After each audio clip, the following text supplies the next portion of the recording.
call up Mrs. Janet Longmore. She's the President and CEO of Digital Opportunity Trust.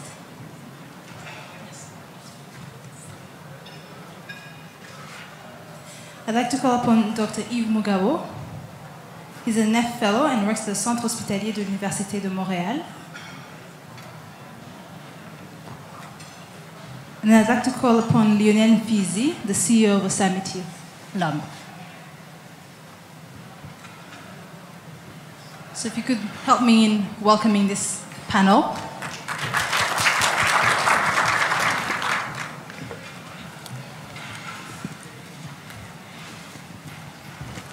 So before I let them introduce themselves, I'd like to set the stage a little bit of what the purpose of this discussion is. So as you know, we've had many innovators on the continent creating new and delivering new social service using mobile phones and other ICT tools.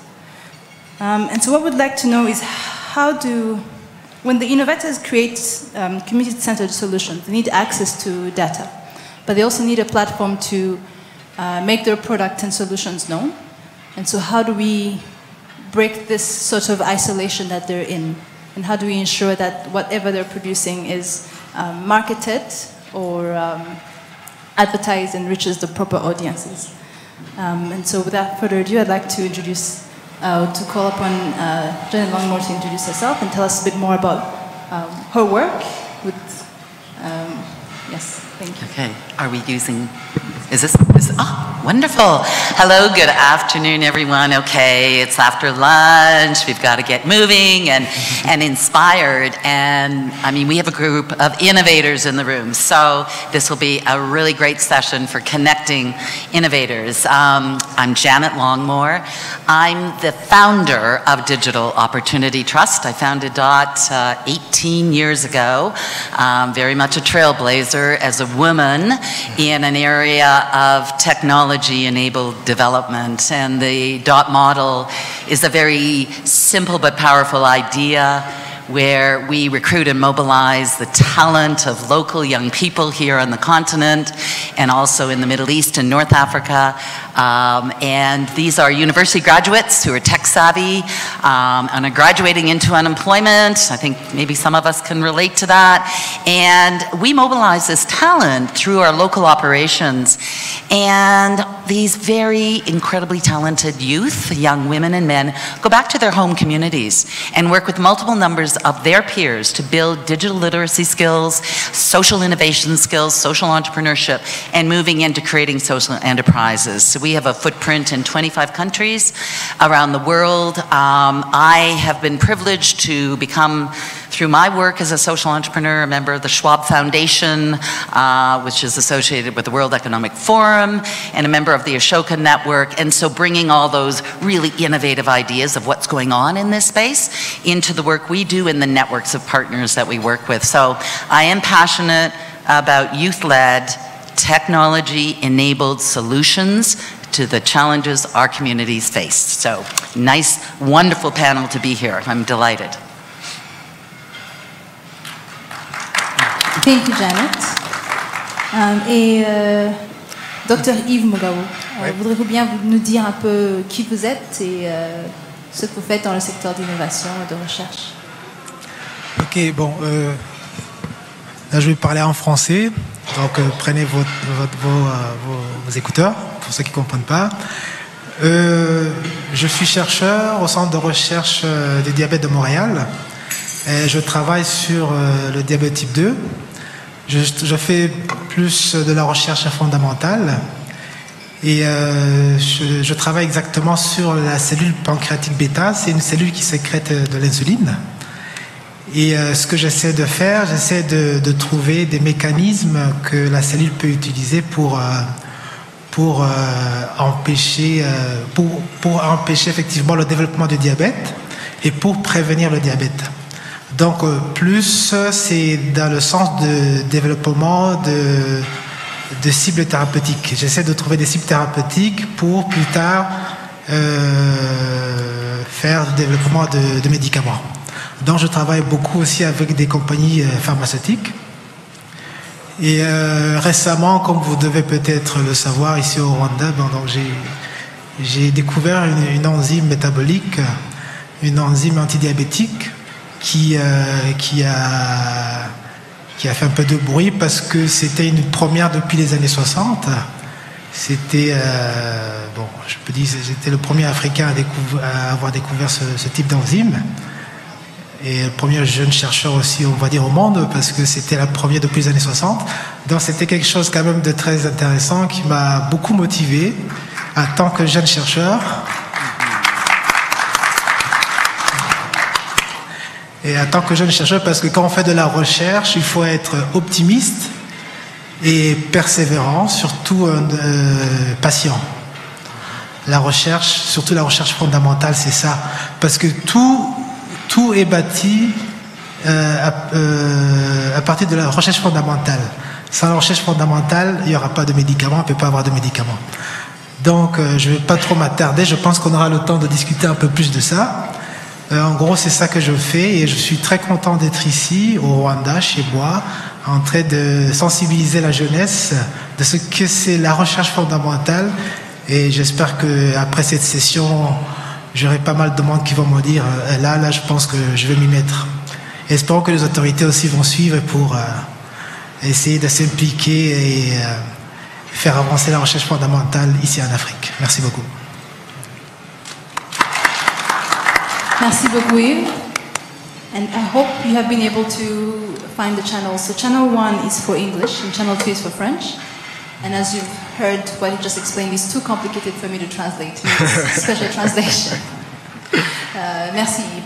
And now I'd like Lionel to introduce himself and tell us a bit more about the work that he does as an innovator, the youngest in the panel.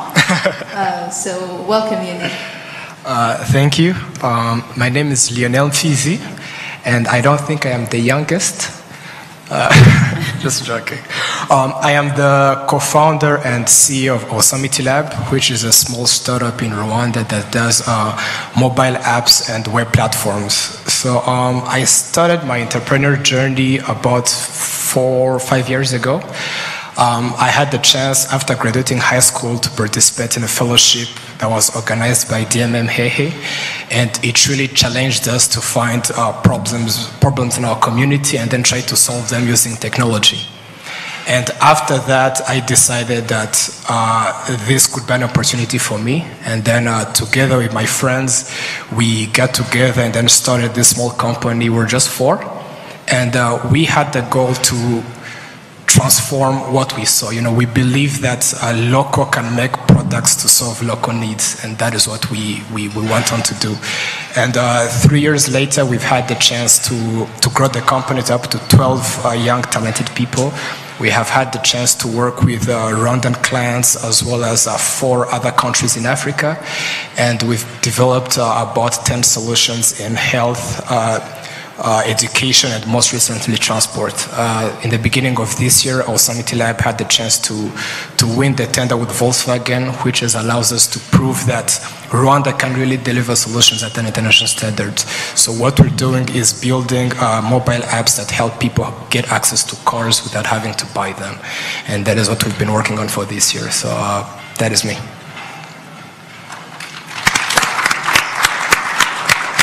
Thank you very much, Lionel. So my next question is generic, and it goes to all 3 of you. What silos do you see in the innovation world? What challenges do you see as someone who works with youth-led initiatives, as someone who is a researcher, as someone who's working in developing new solutions as well? What's the biggest challenge when it comes to these innovators connecting to either researchers so they can have access to data, or connecting to other innovators as well to understand basically what it takes to develop a product and to answer the need that they see? What's the main challenge that you see? I'll start with Janet and then Okay. Thank you. And it's a very good question, because we know there's challenges. That's why we're here on this panel. But for me and for our experience at DOT, first and foremost is, and we heard this morning, putting young people at the center. So as partners, as the designers of the solutions, as the leaders accessing the institutions, etc., that may have research or data or other things that can be available to them, listening to young people, what are their needs, what are their wants, and then putting them right at the center of the design. At DOT, we use something called a human-centered design approach to developing solutions to community challenges. And I think our entire network, and particularly here in Rwanda, we have seen some phenomenal innovations happening where young people themselves are designing with a client, like, for example, working with women to build their digital literacy skills, well, co-designing together what that solution might look like. So that is one. And the second one that I'll just touch on, which if we really want to see transformation, is about deliberately engaging young women and in this initiative and in innovation. There is research that demonstrates that if three things intersect for young women: innovation, changing social norms, and economic resilience. And if these three things intersect, we have demonstrated that they can make huge progress to women's empowerment and women's economic opportunity. This was a study that recently came out, funded by HDIF, associated with DFID. And we have to be deliberate. Just as we're deliberate about putting young people at the center, we have to be deliberate about engaging young women and understanding how they think about innovation.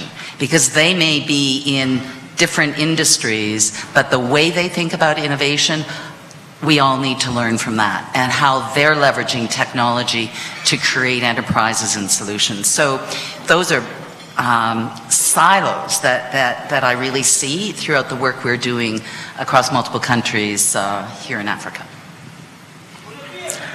Ok, bon, je vais aller en français toujours.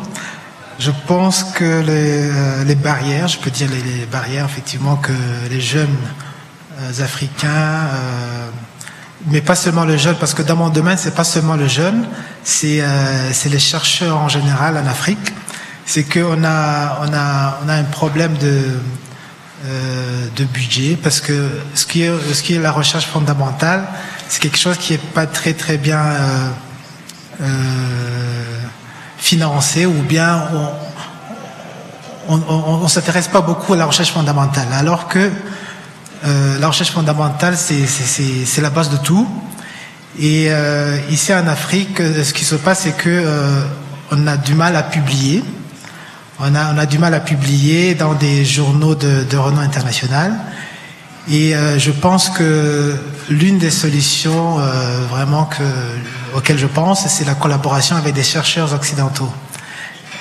Et cela pourra nous permettre effectivement aux chercheurs africains à pouvoir publier dans des journaux de renom international et se faire connaître au niveau mondial. Parce que il y a des bons chercheurs, il y a des jeunes chercheurs en Afrique qui font des bonnes choses, mais on les reconnaît pas parce que ils n'arrivent pas à publier dans des bons journaux, donc les chercheurs de renom international n'arrivent pas à connecter avec eux, on les invite pas dans des congrès internationaux. Et ça, c'est une barrière hyper importante de tout ce qui a trait à la recherche en Afrique. Et surtout aussi, quand on parle des laboratoires de recherche, ici dans les pays africains, c'est plus les gouvernements qui gèrent ces laboratoires de recherche, alors que moi je pense qu'il faudrait beaucoup plus de laboratoires de recherche dans des universités. Parce que s'il y avait des laboratoires de recherche dans des universités, les jeunes auraient accès à ces laboratoires. C'est-à-dire qu'il y aurait des chercheurs qui vont engager des étudiants en maîtrise ou au doctorat, et là, les étudiants vont commencer à s'initier à la recherche. Et ces chercheurs qui dirigent ces étudiants peuvent collaborer avec des chercheurs internationaux, et comme ça, on pourrait effectivement commencer à former notre génération future. Ça, c'est une des barrières que moi je trouve ici en Afrique, c'est qu'il n'y a pas trop de laboratoires dans les universités. Sinon, c'est vrai qu'il y a manque de matériel de pointe. C'est vrai que vu qu'il n'y a pas de budget alloué à la recherche, donc il n'y a pas de sous pour acheter des matériel pour faire la recherche. Sinon, écoute, je pense que côté accès aux données scientifiques, ça aussi c'est un autre problème, parce que c'est vrai que chaque chercheur, le succès, ce qui fait le succès d'un chercheur, c'est la lecture. Il faut lire. C'est important. Si on n'arrive pas à trouver des articles pour lire, on ne saura jamais c'est quoi les nouveautés, où est-ce qu'on en est. Si on connaît pas les nouveautés, ou si on ne sait pas où est-ce que nous en sommes dans tel ou tel domaine, on ne pourra jamais innover. Jamais innover. Pour innover, il faut défier les dogmes. Pour défier les dogmes, il faut connaître c'est quoi ces dogmes. Donc il faut lire. C'est vrai que l'accès aux articles scientifiques, c'est quelque chose qui est un peu difficile ici en Afrique, ça aussi j'ai remarqué. Mais je pense que vu à quelle vitesse l'Afrique se développe, je pense que là ça commence à se mettre en place. Voilà. Now, talking about challenges, I really believe there is way too many to explain just a 1.5 hour session. But I'll just highlight 2 of them because these are some of the challenges we've faced while developing our company. This will be reputation and self-confidence. Now, with reputation, I'm just going to give you a quick example. If you own a really big farm, and then a young man, let's say 18 years old, approaches you and then says, I'm going to sell you this drone. It's going to fly all over your fields and then give you thermal images that can help you fertilize better your crops. In all honesty, you will be a bit skeptical because you'll think, I mean, you're 18 years old. What do you know about these things, right? And this is one of the problems that young innovators face because sometimes we come up with good ideas. We find a very good way to implement these ideas. But then when it's time to take them to the market or for people to use them, then we're hit by, it's the first time I hear of you, or you are too young to know any of these things. So I would say sometimes being young and being a young innovator plays in your favor, and other times it can become a disadvantage. And that is just one of the things we've faced. Another one is self-confidence. Now, we grew up in a world where Google has made every single app that you can think of. And then there's other big companies that are making great things. We have Silicon Valley who are solving problems which we have not even imagined yet. And then, and I think this sort of affects the young innovators that we have today, because you will ask yourself a question that, what will I do that can really, impress these people, right? And you start doubting yourself and doubting your skills, and that becomes a barrier for people. It becomes a barrier for innovating. Because you start thinking that there's nothing I will do that these guys won't do better. And I believe these are some of the 2 challenges or silos that young innovators face today, and we faced in the past, and we've tried to find ways to overcome this. Yeah. Thank you. And for this next part, I'd like for us to focus on what solutions can we provide to these challenges that we've just named. And I'll start with Lionel. As a fellow developer who's working in Rwanda, I've seen the difference between working in Rwanda and working in the US. In the US, you're developing the systems, so you have the source code and you can fix things whenever you need to fix them. But in the organization that I'm in currently, we outsource our software products. And this means that every time we need a change, we have to make a change request to whatever company that provided it. And that's extra money, but also extra time, and we cannot fix things as fast as we'd like them to fix, as we'd like them fixed. So how do we create homemade solutions, so to say? How do we start encouraging in-house development? As someone who's taken that over, how do you see that happening? How do we make that reputation not a hindrance anymore? And then maybe say we want the ministry to endorse these young innovators who can do this. Regardless of the fact that they have not done it anywhere else before, but we are willing to take a chance on them. How do you see young innovators overcoming that challenge in the silos of reputation and self-confidence? In all honesty, 3 years ago when we started our company, we laid out one basic rule. This was templates are a sin. The reason we did that was because we wanted to prove that the skills we have, all the skills we can learn, can really be on an international standard. So it can be the same as you can outsource it from somewhere else. And that is what we try to do. I mean, it took us 3 years to get there, but I believe these 3 years were well spent. So the core of this is to encourage young people to have a bit more confidence in their skills and to believe that they can perfect the art if they just do it long enough.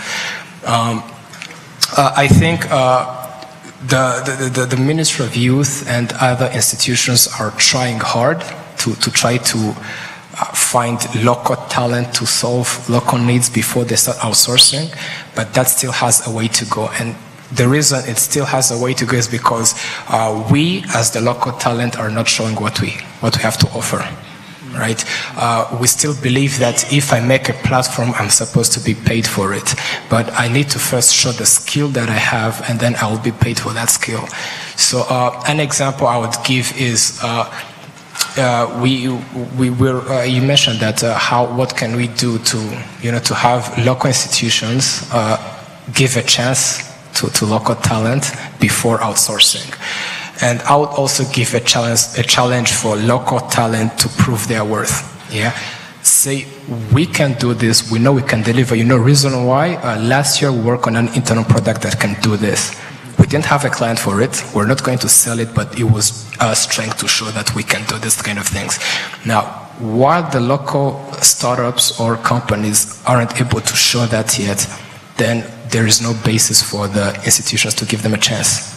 Yeah, so I really believe it starts with us showing that we can do this, and then that is when they can take a chance with us. An example I'd give is in the beginning of this year when Volkswagen approached the local IT companies, they wanted to see if what we can do can solve the need or the solution that they wanted to implement. And we had to work our off to really show that we can be able to deliver this. And we worked tirelessly days and nights, but in the end we did. So I mean, it's all about encouraging the young people to really keep working hard so that once an institution comes and then says, you know, we have a tender for X amount of money to have a banking solution or a system for managing electricity and so on, then these people can say, you know what, we can do this because we have done something quite similar in the past, and you know, we believe we have the skills to solve this. So going off of that, how do you work with other innovators to ensure that together as a group you're all advancing, right? To ensure that if you're not going to the tender because you're busy, then the next one can also do it. How do you break that silo, that working isolation sort of? How do you ensure that as a group of young innovators, because there's other software developers as well? Yeah, true. What platforms are there or need to be there in order to ensure that collective growth? Something we realized in April this year was that we can't be able to fulfill the demand. Yeah, I mean, the cake is really big that we're just taking a very small piece of it. There's so much for everyone else. And as I said before, talent exists, it just has been shown or it hasn't been given the opportunity to show what they can do. So what we did earlier this year is we started a mentorship program. We did a small pilot with a few students from the University of Rwanda, SFB. And then what we did is we took them through a 3 months mentorship where we showed them the Awesomity way of developing a product, where they came up with an idea, helped them structure it, and then now they're taking it to market. So in our own way, this is how we feel like we are empowering others to do what we are able to do. But I do agree with you that there needs to be a platform that allows us to, and other companies to do this at a bigger scale.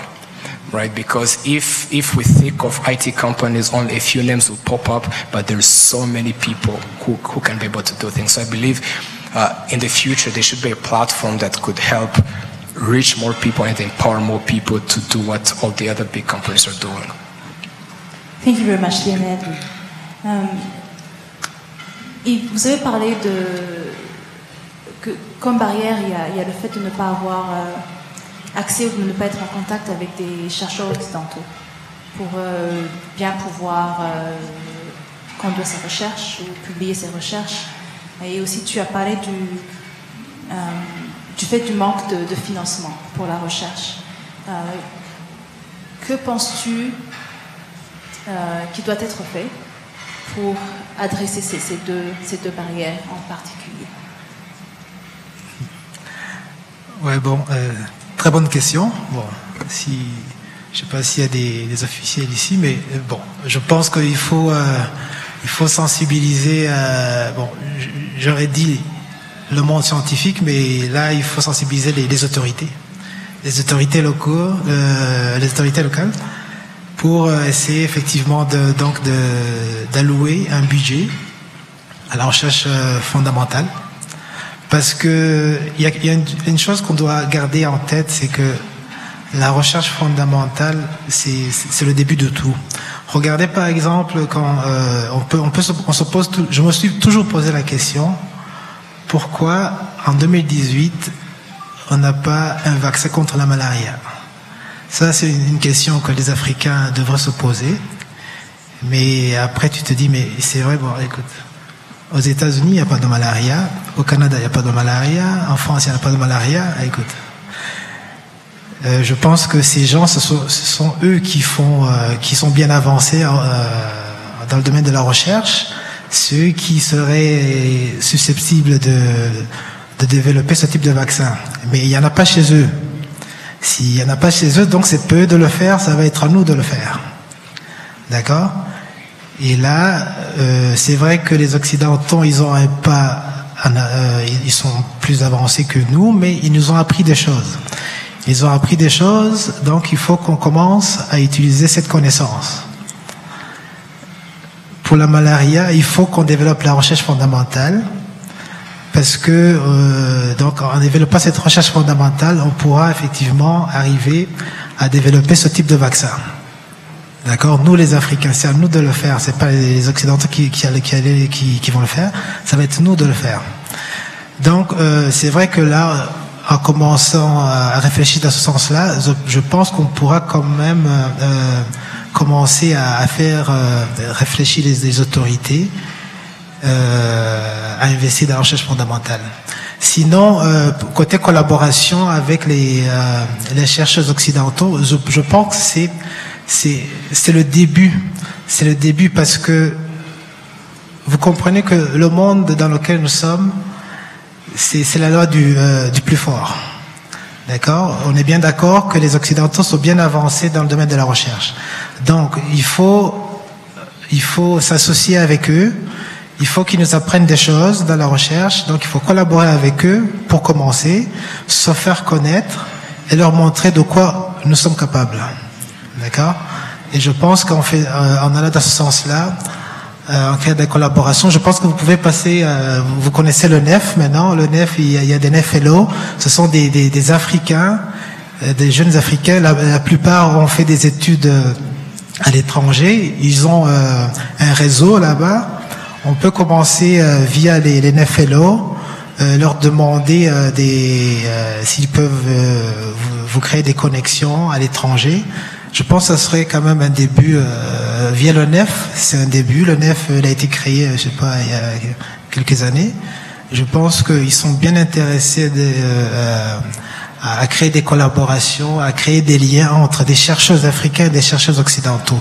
Et moi, je pense que tout ce qui est surtout la recherche fondamentale, parce que c'est quelque chose de très cher, ça coûte extrêmement cher, le matériel est très cher, mais je pense que les collaborations peuvent quand même nous aider à convaincre les autorités à investir dans ce type de recherche. Merci beaucoup. C'est vrai que le NEF, c'est vraiment un forum qui est important pour relier les innovateurs et les chercheurs africains dans le monde, pas seulement dans la région. Et si tu viens un peu parler de comment cela marche, comment vous vous êtes retrouvés dans NEF et comment est-ce que NEF vous aide à ne pas être isolé comme chercheur. Donc un Rwandais qui est au Canada, qui fait de la recherche, mais comment est-ce que NEF ou autre plateforme vous aide à rester en contact avec d'autres chercheurs et de connaître ce qui se passe dans le monde de l'innovation? Non, bah, c'est une très bonne question parce qu'effectivement, dès que j'ai été sélectionné comme les fellows, effectivement, on s'est rendu ici à Kigali. J'ai rencontré beaucoup de chercheurs africains. Et même moi, je ne savais pas qu'il y avait tant de chercheurs africains de renom international. Hein, il y a vraiment des chercheurs brillants. Mais moi, j'étais épaté, tu vois. Mais ce qui est bien, c'est que quand j'ai quitté ici Kigali, quand j'ai quitté la réunion du NEF en mars, oui, c'est en mars, ouais, et le lendemain, non, la semaine suivante, j'étais déjà en contact avec un FLO qui est bioinformaticien. Donc déjà, actuellement, je travaille avec lui. On collabore énormément. On va publier un papier avec lui. Donc déjà, ça te montre à quel point le NEF est très efficace. Donc, et là, ce qui est bien, c'est que là, je suis en contact aussi avec certains FLO qui œuvrent en Afrique. Et effectivement, par exemple, il y a des FLO qui travaillent sur des stem cells en Afrique du Sud et tout. Et là, on va commencer à créer des collaborations. Moi, j'ai un cercle de chercheurs de renom international au Canada, et lui, il en a besoin. Moi, ce que je vais faire, c'est que je vais le connecter avec ces chercheurs. Et puis, ces chercheurs, eux, ils sont déjà intéressés. Ils sont déjà intéressés. Ils disent, oh, waouh. Déjà, quand je leur ai parlé, quand je leur ai montré le profil d'une FLO en Afrique du Sud, ils ont dit, bah, ah ouais. Ah, il y a des Africains qui sont quand même assez... Je dis, bah oui, hein, qu'est-ce que vous croyez là? Mais bon, c'est quelque chose de très intéressant avec le NEF. J'y crois beaucoup. J'espère qu'on va avancer beaucoup, surtout dans la recherche fondamentale. Merci beaucoup, Yves. Janet, so Digital Trust, Opportunity Trust has extensive reach within the youth communities and women communities, and works with many of the solutions that they develop. What practical solutions can be brought forward to break the silos that you talked about youth and women empowerment, to ensure that we understand it the way they understand it in order to propel it forward, but also what partnerships can be leveraged to deliver the relevant innovations in the field that you work in? Okay, thank you. Well, first of all, I just really want to echo what my co-panelists have said, both in terms of the talent that exists here and also in terms of the confidence that youth need to bring their ideas and solutions forward. But I would also argue that we flip the model, because I think the institutions and I think the service delivery organizations need to step out of the way and ensure that youth are at the center of this movement, and that it isn't about service delivery, it is about youth leading a movement of change and social innovation across the continent. The types of partnerships that we have seen work very effectively, I can give a specific example here in Rwanda, where we've launched the Digital Ambassadors Program, and we've mobilized 100 young men and women here in Rwanda as digital ambassadors, and they are driving the government of Rwanda's initiative, this Digital Ambassadors Program, to basically bring digital literacy skills to millions of citizens in the country. And this is being done through a broad stakeholder collaboration that includes the government, that includes Rwanda Online, local private sector partners, as well as international partners, but most importantly, young people right at the center, as I talked about before, who are designing solutions for example, women who are living in remote areas that only have feature phones, but they want to know how they can register their children for school as Rwanda goes online more and more. And so we're designing those solutions, the young people are together. So this is a broad collaboration, and collaboration is critical in these days. So you cannot go at it alone. I have a wonderful quote that the hardest thing to do in partnering is to not partner. which sounds a bit odd, but that's the reality. So collaborations and stakeholders are important. The second example I will give has to do with building a digital solution to support an ecosystem of innovators, of young entrepreneurs. And we learned the hard way. It's a digital solution, and then I live in Canada, and we were working with one of Canada's leading technology companies to design this solution, and we stopped 3 months in, and we said, no, we're approaching this entirely wrong. We shifted everything to the continent, and we are incubating, as we speak, a team of young innovators that are based in South Africa, Kenya, Rwanda, Uganda, and Tanzania and Ethiopia. And they are designing a peer-to-peer community that will help young innovators overcome the barriers that they face in a peer-to-peer way. So, Lionel, with your 4 years, 5 years experience, joining this community when there are some young people with their ideas just prototyping, how you engage in a community, in a digital support solution, and build that community is something that young people have told us doesn't exist anywhere for them, particularly young women. So we designed it with young women in mind first and foremost. But that's flipping the model so that the ecosystem and the partnerships are driven by what young people are telling us.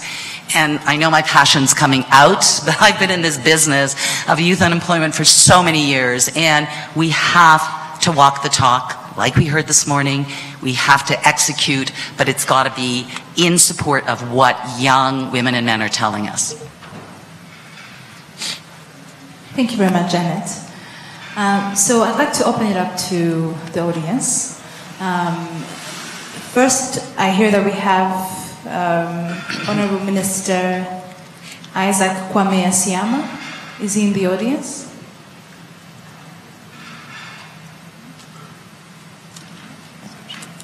No? No? Okay.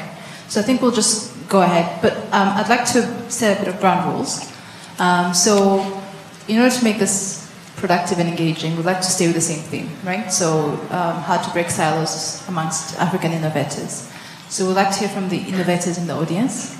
If you could tell us who you are, what you do, what challenges you face in your work, and is trying to connect to the ecosystem to ensure that it's sustainable as well. Do you have someone towards the mic?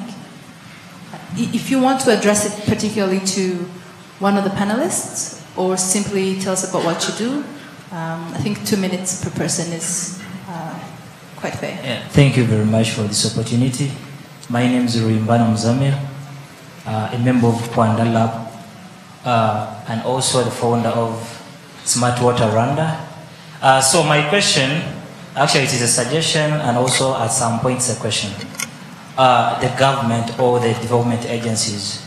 In 2016 when I came up with this idea of making a digital water meter, which I called Smart Water Rwanda. So it was a digital meter that was to be used by the WASAC, which is the body that governs the way we use water in Rwanda. So I had to approach Fab Lab, do some, trying out to prototype. And then after I've seen that I want to be somewhere here, I had to approach the CEO of WASAC.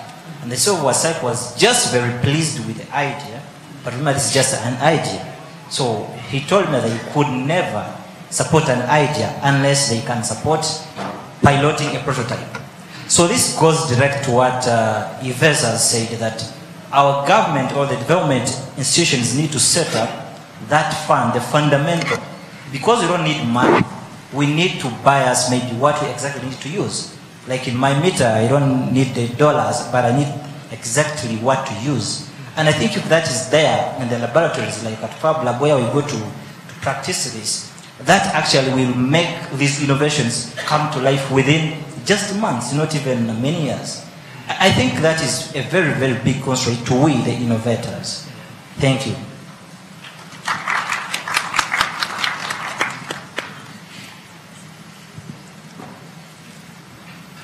Thank you. So I think for me, I'll first of all highlight what we do is a way of creating a bridge between connecting the innovators. So my name is Dumisani Dube, and I'm from an organization called Insight to Impact. based in South Africa. So what we did in 2016 is we launched an initiative called the Data Hack for Financial Inclusion. And the main objective of this initiative is to say, how do we support the skills development within data and data science to enable innovators to be more data-driven in their decision-making. And in so doing, I think it's been a wonderful experience. And we've launched in fact, we've completed 2 seasons. And each season runs from around about November of each year into May of the next year. And we've just opened up applications for the 3rd season. So I think one of the key challenges I would highlight is access to data. And I think that's one thing that we've noticed that is difficult for innovators to get a hold of, where we're saying, can they make use of alternative sources of data as they innovate? However, you would notice that that is not easily accessible, and that has constantly been a challenge to the innovators. But I think in highlighting that challenge, I'll just buttress on the point that our work is looking at connecting the innovators across Africa. So we're doing this across 8 African countries, and I think it's exciting to see how powerful it is to connect these innovators across the region. Thank you.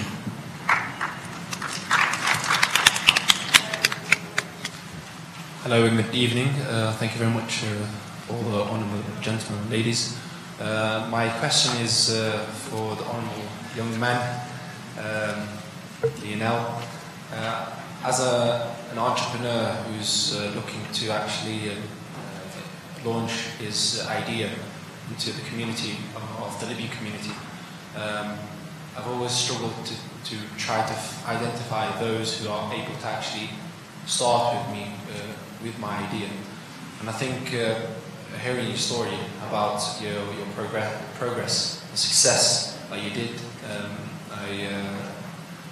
I appreciate all your effort, and I wish you all the best in your company. But my question is, how did you manage to identify those people who actually helped you and held your hand to start your business, and whether the idea came from you and from someone else? Thank you.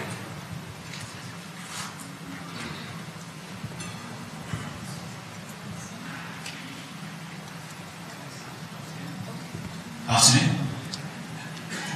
Thank you very much. I've got 2 questions, one for you, Janet, and the other for Lion. My name is Terence Moore from Zimbabwe. I run a company called Educate, which is an education access and people improvement company. And we also run another venture that does pension nights in our city. Now, my question to you, Janet, is I know you're dealing with youth, and you're sort of turning youth into problem solvers in their community. How can we use what you're doing to build teams? Because I find as we grow, the hardest question is how do I get the right person in the organization to allow it to grow further? So if you could share some nuggets on how you find in your ventures or your work, how to effectively build teams for impact. And to you, Lion, with your venture. So 2 questions for you. The first being, how did you manage to keep afloat? Surely you didn't start, unless you started with me. How did you manage to keep afloat? And then this is to the rest of the panel, how do we get to a point where we can have runway funding that allows ideas to be tested and to fail and still move forward as a continent? Thank you. All right. Good afternoon. My name is Hawayoki, and I'm from Sierra Leone.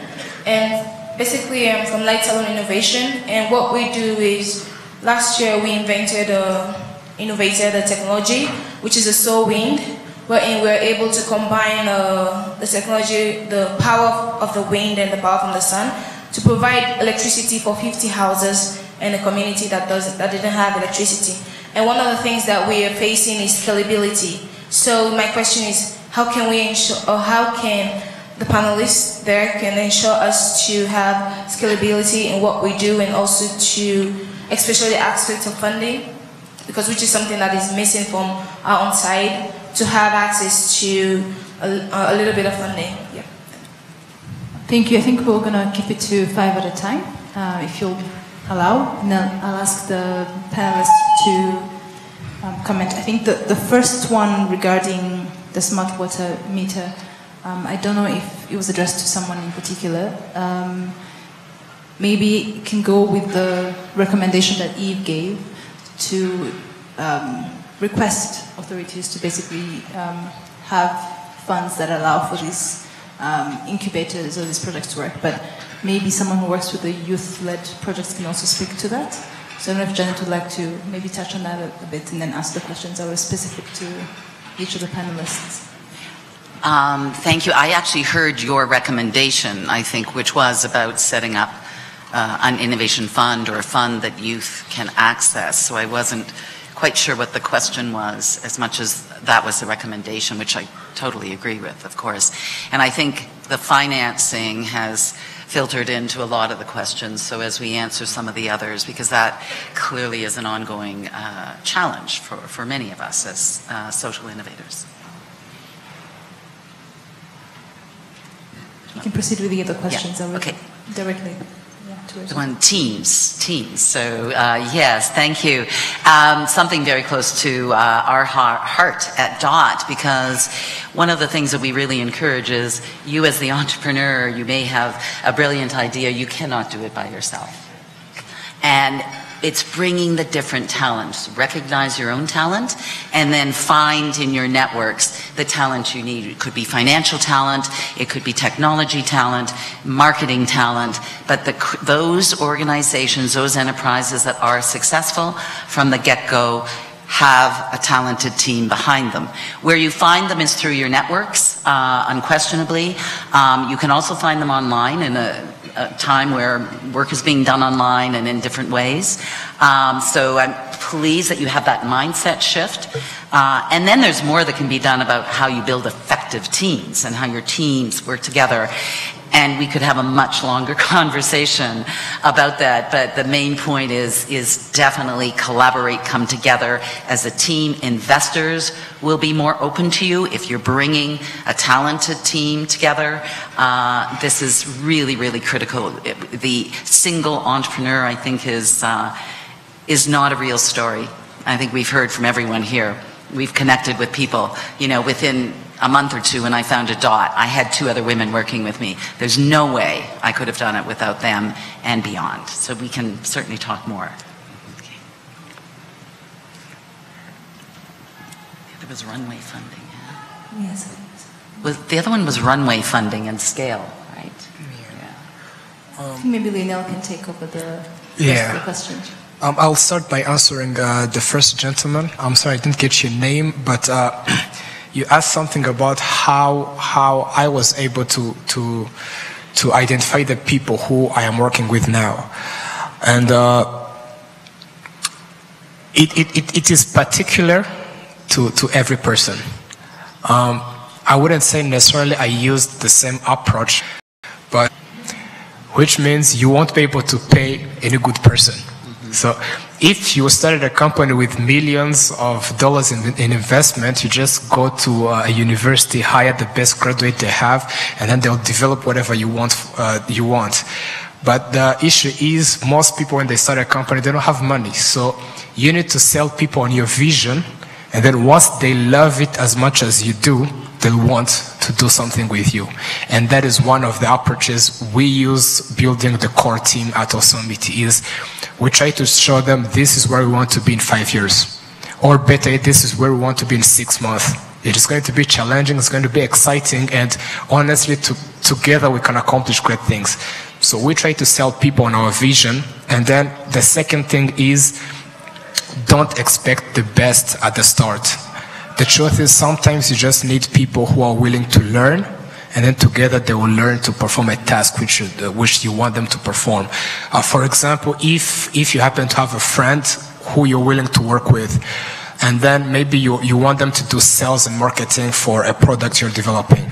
They might not have the skills for sales and marketing, but if it's a person who's able to learn, they'll learn how to do that, and then they'll fulfill it. They'll fulfill that position. But if you are the person who's building the team, you should know that in the beginning, you're supposed to be everything for your company. So you're supposed to be the developer, the researcher, the sales, the marketing, and then you have to find people you sell, you convince on your vision, and then they'll be able to learn to accomplish those other tasks with you.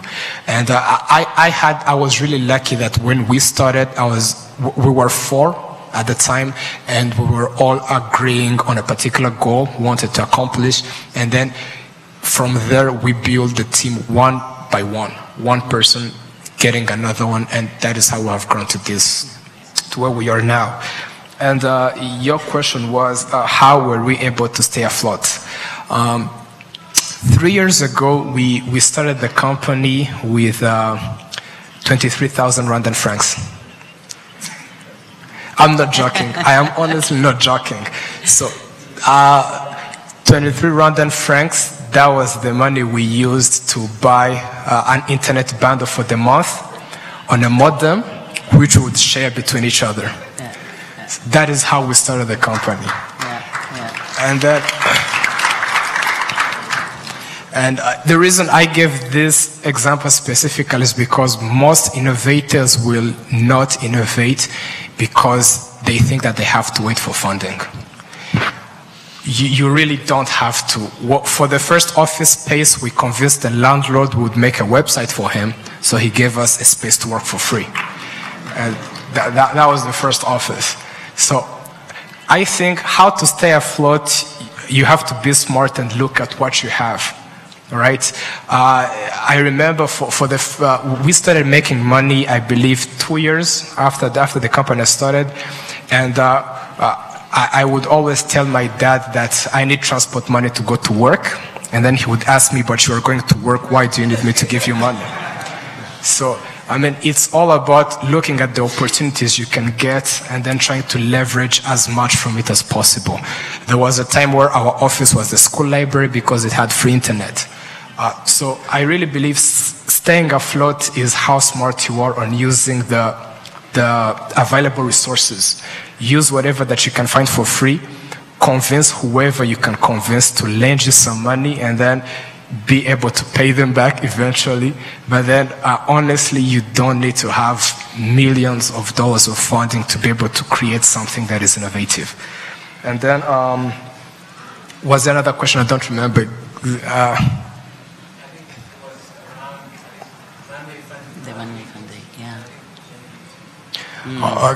If I could just touch a bit on that, is most startups get funding through competitions, yeah. So they apply in competitions. If you're lucky enough, you win, and then you get some funding. We failed at almost every competition we ever applied to, but doesn't mean you have to stop there, right? And then, us specifically, we raised runway funding through our first client, who, I mean, we're not sure how we convinced him, but he paid us without having any really so much background projects that we had to our name. But we raised our funding through getting our first client. That came 2 years after starting the company, but that is how we did it. But I know most people go for competitions, and if you are in Rwanda and also other countries in Rwanda, there is this really good program called Face the Gorillas, where you don't face real gorillas, just people who have a lot of money. But that is also a very good way to raise runway funding. But again, don't rely on external people to give you money. Be your first investors by investing your time, your skills, and then you can move to other people. Thank you. There was a question from Hawayuki about scalability. How do you scale up your solution, your product? I don't know who would like to take this on and give advice. I think maybe Janet or Eve or Lionel. I believe Janet answered by saying collaborating. He said cooperate, yeah. Well, I certainly, first of all, what you have is 50 homes, which is tremendous. 50 homes that are using your product already, which is tremendous. And you really need to build on that. But again, the mindset is not about scaling as an individual entity. It is about exploring the collaborations that you can build in order to scale. And sometimes that is stepping back a little bit and just saying, what's my core focus of expertise and who can I find that will bring what else I need, and begin to grow and scale your products or your services that way. We see this happening more and more worldwide. It's sometimes called the network approach to scale. Secondly, you have to really define what scale means to you. And it isn't just about numbers, it's about scaling impact. And if scaling impact is the important piece, then that allows you to also look at different ways that you can collaborate and different partners that you can bring in who are working in a similar field to scale your impact together. That collective nature, it's trends worldwide, and it's really critical that, because you'll get a big leg up that way if you think about scaling from a different approach. Not about the money, not about us going it alone, scaling impact and working with a network of partners to drive that. You know, the networks I'm in, we're late stage social entrepreneurs, we're still struggling with scaling. Yes, DOT is scaled to many, many countries, and it's been a really tough journey, and we couldn't have done it without our ecosystem of partners. So it's an ongoing challenge. So if you get really clear about what is it you want to scale, that will help you look at different solutions. Thank you very much, Janet. I think we can take on the next interventions. We have about 10 minutes left, and then we're going to wrap this up. If the ushers can help us with distributing the microphones.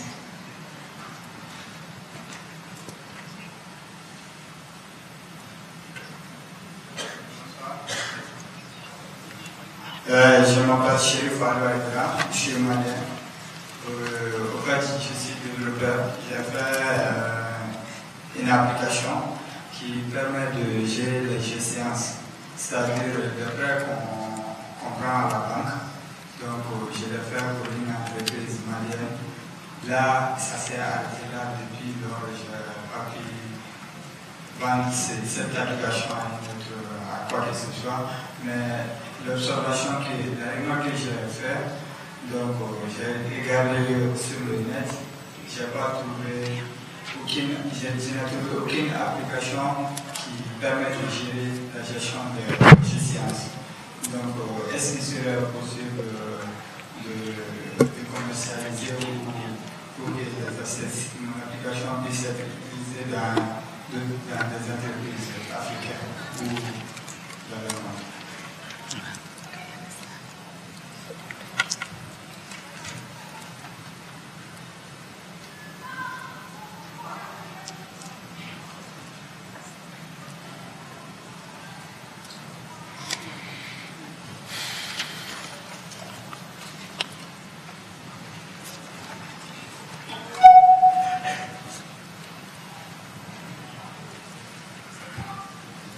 Bonsoir, je m'appelle Moustapha Signaï, je suis entrepreneur au Sénégal dans le domaine de l'artisanat. En fait, nous avons tous remarqué que la plupart des startups africaines ferment au bout de 5 ans ou plus. Et partout, on entend parler d'innovation technologique numérique. Mais ne pensez-vous pas qu'on a sauté une étape, celle de l'innovation technique?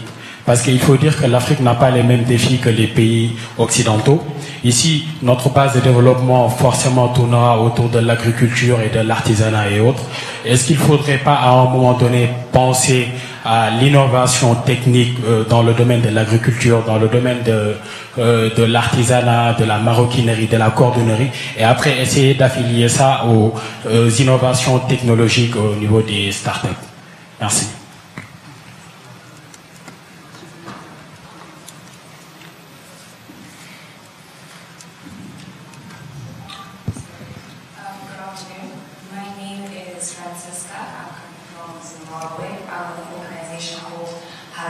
Receivables exchange, and when we offer our alternative financing solutions. So what we realize in our market is that for a lot of small entities, they don't have access to financing because they don't have collateral. Therefore, the banks don't give them the time of day. So what we offer are working capital solutions.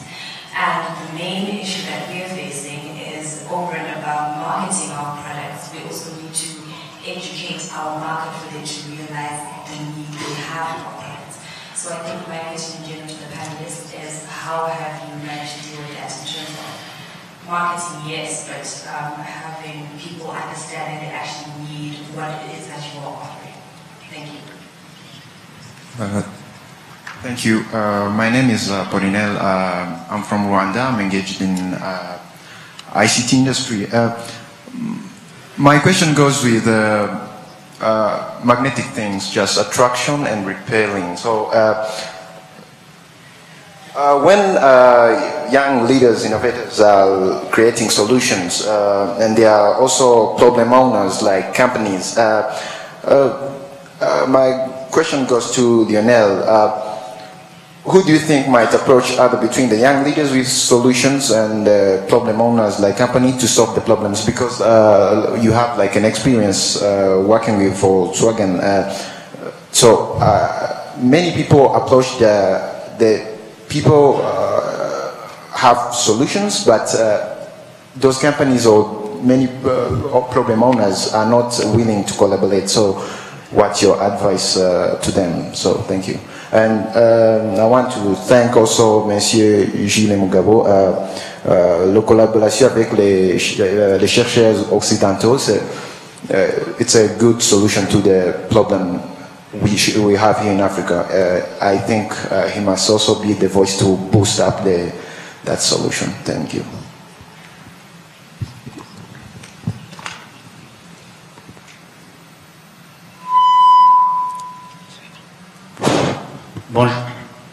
Bonjour, moi c'est Emmanuel Bissimois, je suis entrepreneur congolais, également cofondateur de KivuCorp qui est une agence de marketing digital. Nous sommes également dans l'agriculture. Au fait, depuis récemment, nous avons commencé la culture de la spiruline, qui est une algue et l'aliment naturel avec le plus de protéines au monde, quoi. Au fait, nous sommes en train de travailler pour étendre la culture à d'autres entrepreneurs parce que nous sommes aussi dans l'échange des opportunités.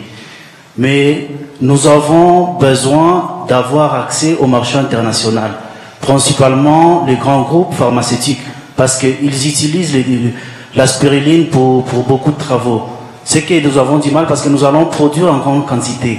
Nous voulons avoir accès à ces marchés internationaux de groupes pharmaceutiques pour vendre et avoir beaucoup plus de fonds pour étendre la culture à d'autres entrepreneurs dans d'autres régions. Merci. Ma question s'adresse principalement à notre confrère des 9 fellows. Thank you very much. I think we'll let the panelists address the questions. And if you have any more time after that, we can take more questions as well. So I don't know who would like to start. Yves, tu veux commencer avec... Oui, je peux commencer, oui. Bon, merci beaucoup pour votre question. Bon, c'est vrai que ça, c'est un problème un peu délicat, avoir accès aux compagnies pharmaceutiques. C'est pas seulement en Afrique, même nous, au Canada, c'est galère un peu. Donc, mais effectivement, comme je disais tout à l'heure, le meilleur moyen de se faire connaître, effectivement, pour attirer les compagnies pharmaceutiques, c'est de publier dans des gros journaux. Mais vous, effectivement, comme vous me dites, c'est plus au niveau donc de commercialisation. Et avoir accès, c'est essayer de participer à des congrès internationaux, par exemple, si c'est possible, parce que là-bas, c'est là où les compagnies pharmaceutiques viennent dénicher effectivement toutes ces innovations. D'accord? Le meilleur moyen, c'est d'essayer de demander des fonds et d'essayer de participer à des congrès scientifiques. D'accord? À ce moment-là, vous pouvez avoir accès à des compagnies pharmaceutiques, à des gens donc qui viennent de ces compagnies. Et là, vous pouvez discuter et commencer à leur exposer votre projet à vous. Et là, je pense que la plupart des startups d'ailleurs, ou la plupart des organismes ou des compagnies africaines qui ont eu des financements dans ce sens-là, c'est qu'ils ont pu participer à des congrès internationaux et puis ils ont pu créer des relations, des collaborations avec ces compagnies-là, quoi, à partir des congrès internationaux. Je pense que pour l'instant, c'est le seul moyen, parce que sinon, il y a des demandes, ils font des concours, mais comme vous le savez, les concours, c'est très restreint, il y a juste un petit pourcentage de gens qui sont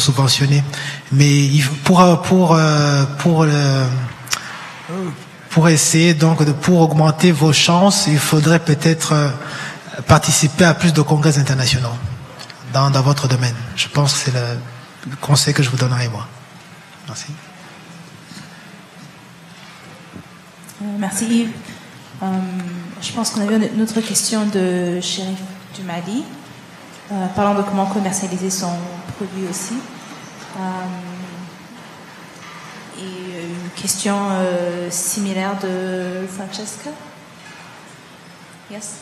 And then I think one from Apollinaire about who should approach you in terms of marketing your product or funding coming to you, type of thing. So I think I'll have all of you address some of that. Okay. Sure. I'm happy to talk about marketing, and I found it very interesting the way that you put it. How do we educate our market for the need of what you are offering? And so if you could flip that a little bit and think about how you engage the people who you are designing the product for. So, and by doing research, so it's a different kind of research, it's more action research, and you're actually fully engaging with them. And normally I would argue you start that from the beginning before the product is even designed, right? So you probably have done things like that, but continuing to engage them, not just for the design of your product, but ongoing. Because once you have, it's called growing with your clients. You know, once you've got them engaged with you, how do you continue to grow with them? What's changing in their life? What's changing in your product life cycle? How do you grow along the way? And the extra innovations that you can do to stay connected with them and keep them informed. It's so much about that user, that client, rather than a push, it's an engage.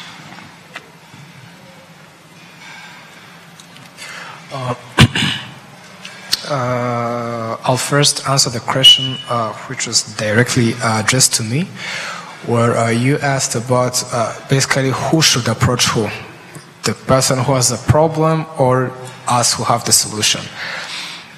What I would suggest is, why can't it be both? So at times you approach a person because you have identified a problem that they have and because you believe you can offer the solution.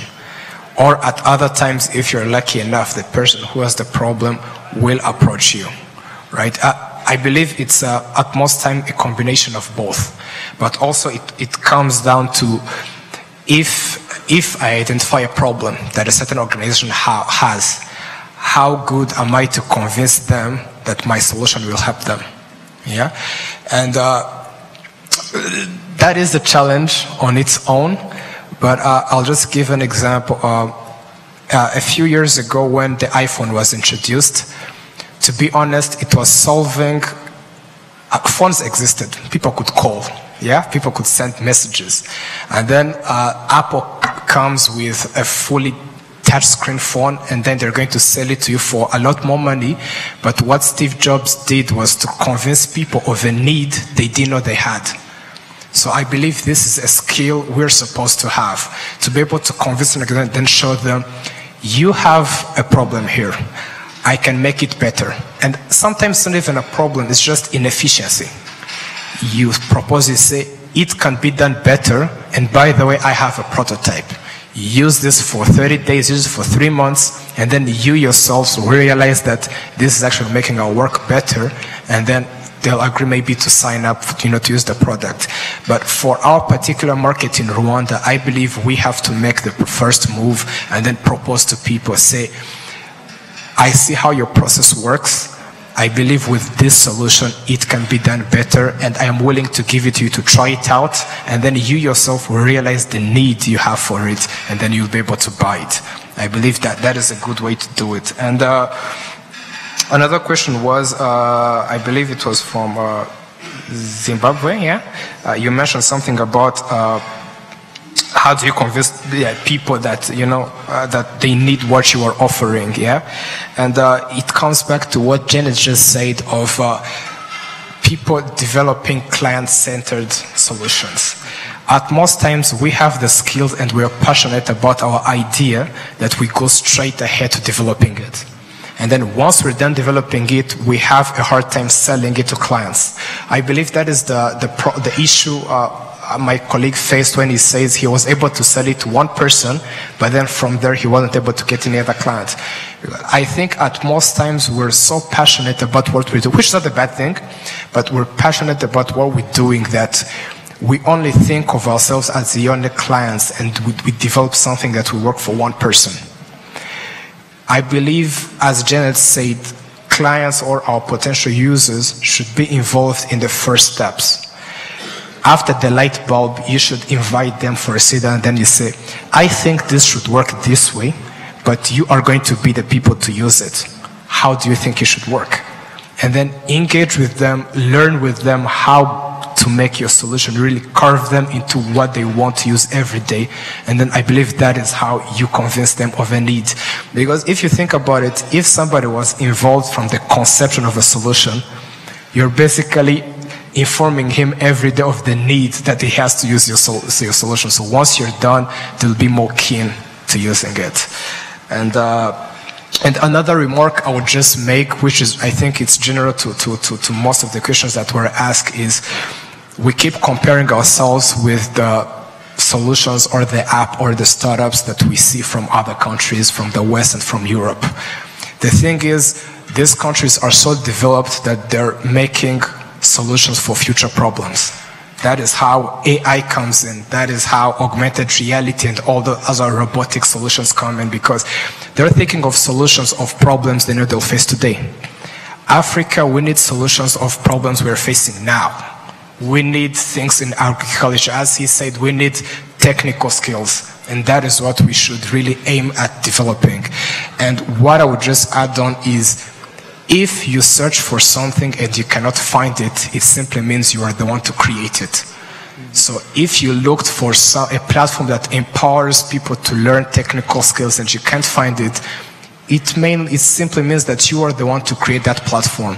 Because at the end of the day, I think we are laying a ground for the next innovators. These guys will have life easy for them, but it's up to us to prepare the field for them to proceed. So if we can't find something, it's up to us to create it for the next person to not face the problems we're facing today. That's it. Thank you very much. Because we're short on time, I think we're going to go ahead and conclude this session. But please be reminded that there's other innovators in the room. We've heard some of them speak. I'm sure there's more that we didn't have the opportunity to listen to. This Youth Connect Summit is time to connect. So please meet people, talk to people, market your product, ask another innovator about the challenge you're facing, and see if maybe they have a solution, if maybe they have found a way to solve that challenge. So I invite you to really connect and really make this time to find the solutions to your problems and find new solutions to the problems that we have. As Lionel just reminded us, Africa needs solutions for the problems that we have now. And I'm sure we have a lot of problems, and we're quite aware of those. And so this has been a very enjoyable session. I'd like to ask the panelists to recap what we've discussed, what the silos are, what the challenges are, and how do we break those, as well as the input we got from the audience. How would you like to conclude, be a concluding message in order to break the silos of African innovators? Am I first? Okay. Well, I think to summarize what was just talked about, the opportunities that are here. Yes, problems, but I actually look at them as opportunities. And so creating your own opportunity, solving a challenge that you live with every day. You know that you have a potential solution to a challenge. And network with your teams. Don't create silos. Network so that those solutions can come to the fore. I live in Canada, the so-called developed world, and believe me, the innovations that are happening here are so unique and so actually relevant to your life and your world and where Africa is going and where young people are driving it. Our banks are spending billions of dollars to stop anything like mobile money coming into our countries. And, you know, the advent of mobile money across so many countries here has opened up huge economic opportunities for millions and millions and millions of people. So, you know, think about your solutions, look at those challenges, you live with them. Don't be afraid to steal. There was Steve Jobs, he was out there, go steal ideas and innovate. So you're connected, right? You're on the net. Who's doing what, where? Bring it in. Seriously. This is important work you're doing. So don't be afraid to do that and really believe in yourself and the potential, and don't create silos, you know, build and work with your networks. Bon, merci beaucoup. Bon, je vais continuer sur ce que Janet vient de dire. Ne soyez pas effrayés, effectivement. Bon, il y a une définition officielle de ce que c'est l'innovation, mais moi j'ai ma définition à moi. L'innovation, c'est de défier les dogmes. D'accord? Défier les dogmes. Hein, on a appris tellement de choses, mais est-ce qu'on va juste s'asseoir sur nos acquis? Non. Il faut défier les dogmes. Si on veut innover, il faut défier les dogmes. D'accord? Moi, quand j'ai pu découvrir l'enzyme, j'ai été têtu. Je vous le dis tout de suite. Mon patron, il me disait, non, ton truc c'est un artefact, mais il me disait en anglais, put in a drawer, you know. Et moi, je me suis dit, non, il me raconte des conneries là. Moi, je vais continuer parce que j'y crois, je crois beaucoup à mes résultats. Croyez à vos résultats, les amis. Ceux qui font de la recherche, croyez beaucoup à vos résultats.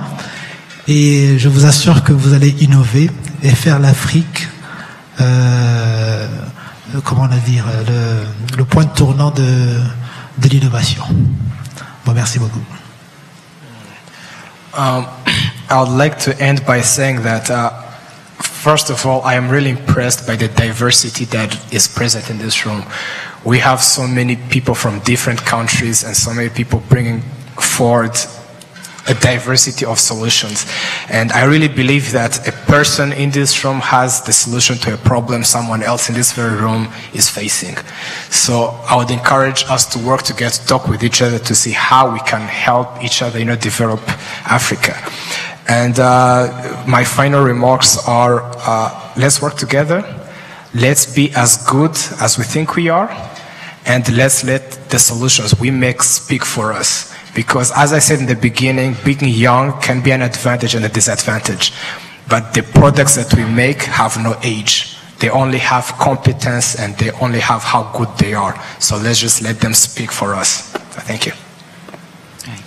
Thank you very much. If you could help me again to thank the panelists for this session. And this brings us to the close of this session. Thank you very much for being a very engaging audience. Thanks. Wonderful. Thank you very much. Yeah. It's good. Yeah. Pleasure meeting you, man. Thank you so much. It's great.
them a round of applause. I am very happy with the passion you spoke. I'm very happy the way you dissected government, you dissected AU, you said a lot of things. I used to be in that shoe, I used to wear that shoe. I used to be like you, so I understand where you're coming from. Now, as a member of the African Union Commission, what do I have to say about it? It is very, very essential for us to know that the African Union Commission is the secretariat of the African Union Member States. And in as much as we are the commission, we cannot implement the country because each country has their autonomy, they have their sovereignty. And it's good for us to have youth like you to be able to sensitize and awaken them from the various